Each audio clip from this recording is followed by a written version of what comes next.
if you want to create a starter packs on BlueSky Social, here's a step-by-step guide on how to do it. You can click your profile at the bottom right. And you're gonna see right here your profile. Swipe right to see the starter packs. Go ahead and click on it, and you can go ahead to add a new one if you haven't already, or you can just click create another one. Okay, and add or what you want to call your starter pack.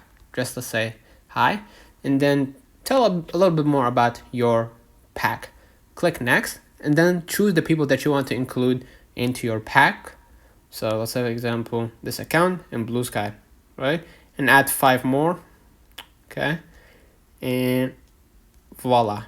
Hit next at the bottom right, and then choose the feeds that you want to include them in. Right, so that narrows it down. So when the chosen account speaks about news or any other thing, you'll be able to see it in your feed that speaks about news or art or any other topic. So hit finish at the bottom right, and now you just created your own starter packs. So let me know in the comments if this video helped you. Don't forget to like and subscribe. Thank you for watching.